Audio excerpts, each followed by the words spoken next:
Welcome to a primary election forum featuring the local ballot measures and statewide propositions.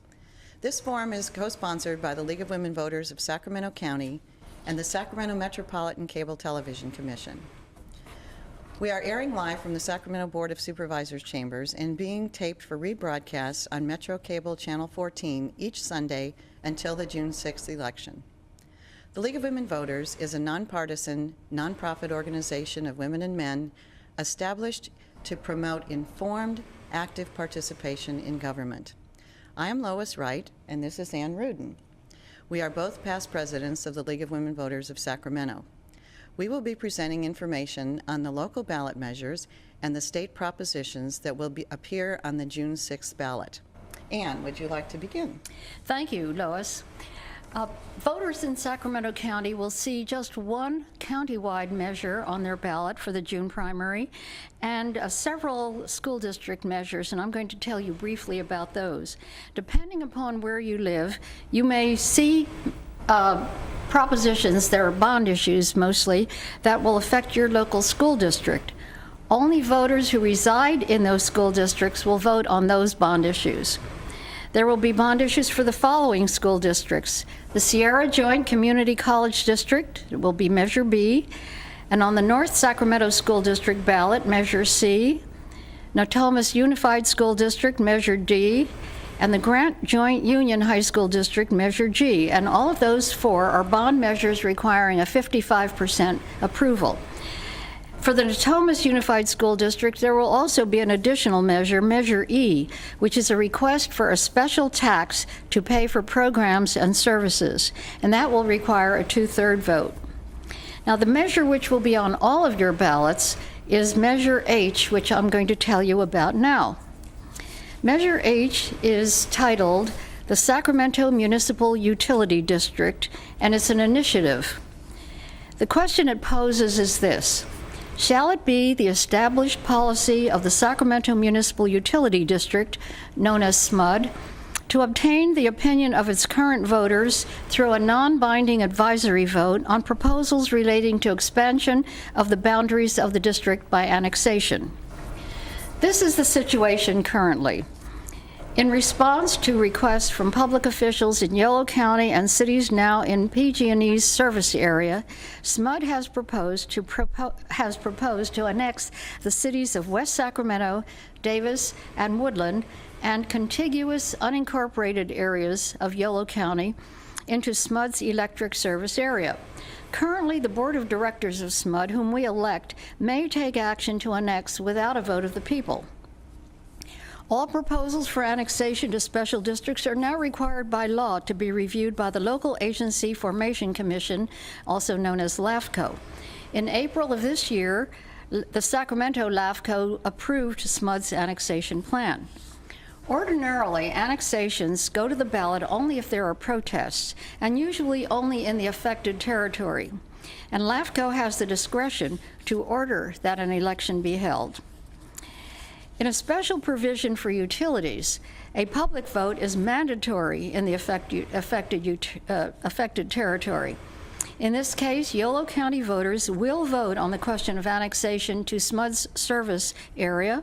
Although existing service areas are not required to vote on expansion of service to other areas, SMUD will place the Yolo annexation issue on the November ballot in Sacramento County. According to the impartial analysis of Measure H prepared by the Sacramento County Council, SMUD would be required to take the following steps if it wanted to expand its service area and if Measure A passes. Expansion proposals would be submitted to an advisory vote of the electorate in SMUD service area. Before submitting the proposal for boundary changes to a vote, at least 3 public hearings would be held. Exceptions would be made for changes that do not exceed 1% of SMUD's then current total workload, and administrative procedures would be spelled out for the conduct of the election. That is, how ballot headings are going to be written, ballot questions worded, and the impartial analysis and ballot arguments. Now, please note, Measure A is not a vote on annexation itself. It is a vote which would require SMUD to submit any proposals for annexation to a non-binding vote of the electorate. and it requires a simple majority to pass.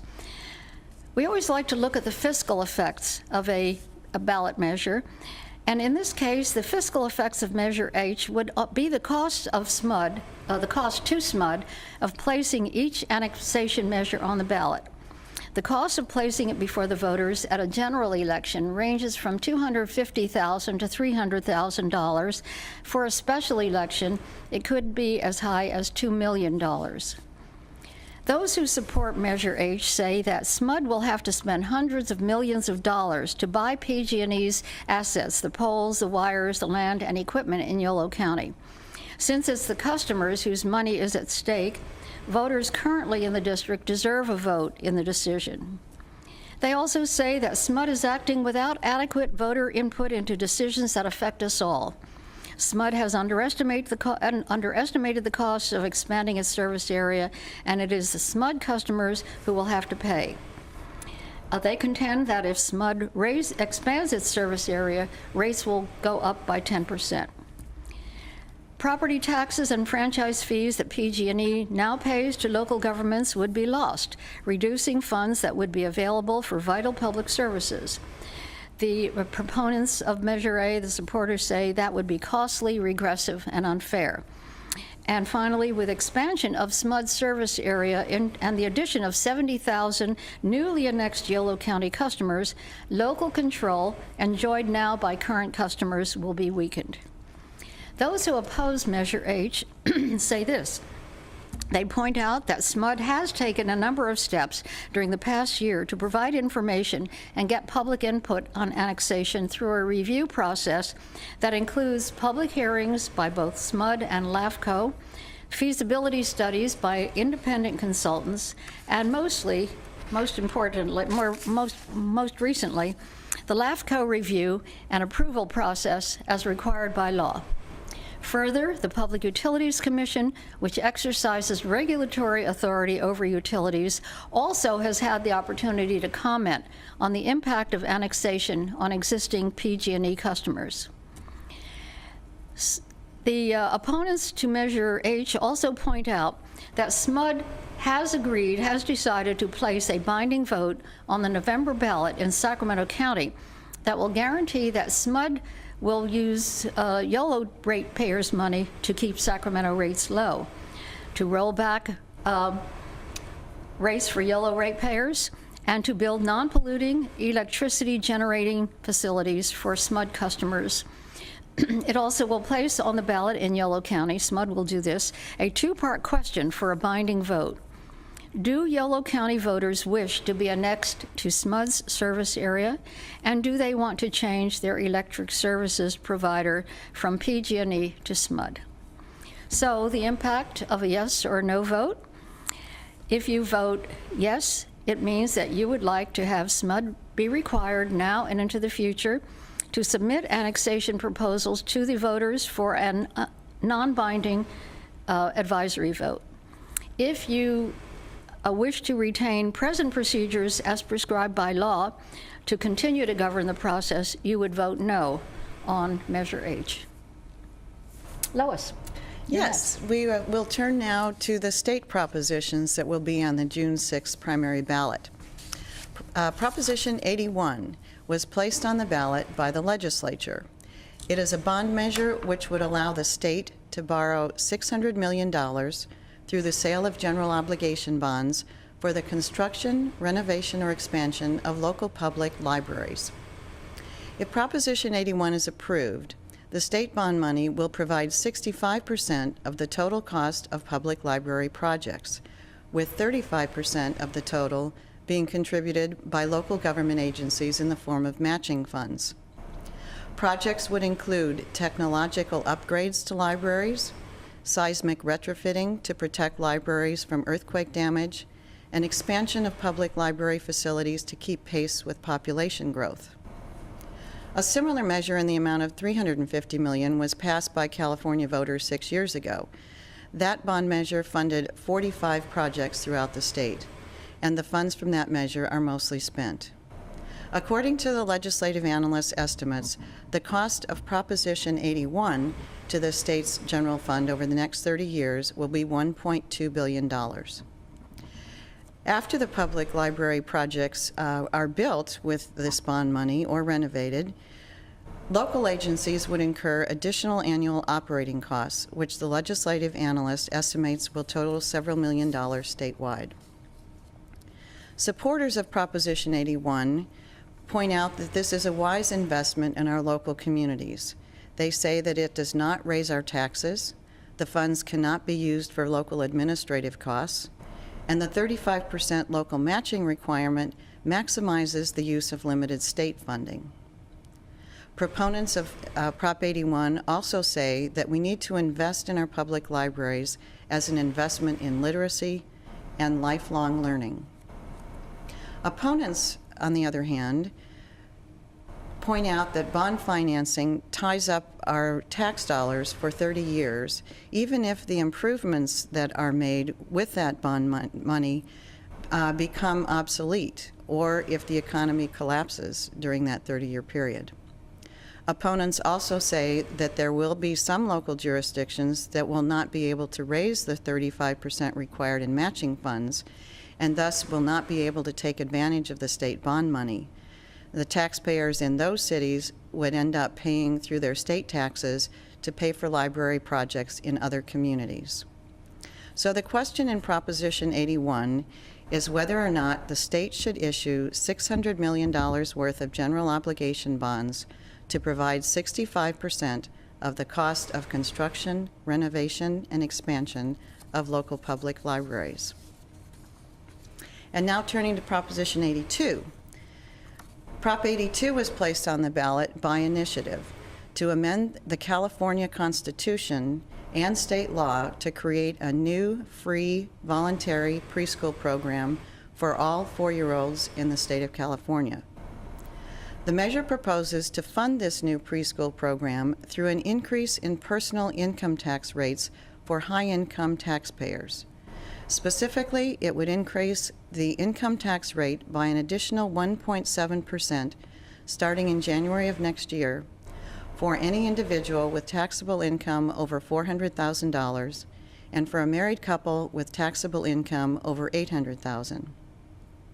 The initiative would provide a maximum of $2 billion for construction, purchase, and lease of facilities, and up to $700 million to address workforce needs. The new preschool program would be free and voluntary for all 4-year-olds beginning in the fall of 2010.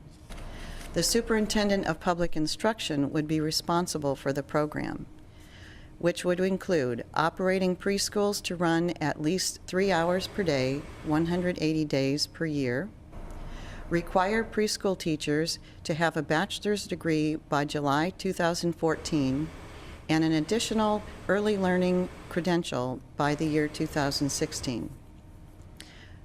The superintendent of public instruction would also be in charge of coordinating the preschool standards and guidelines with the existing K-3 education standards and guidelines, and establish minimum requirements for class size and staffing of these preschools.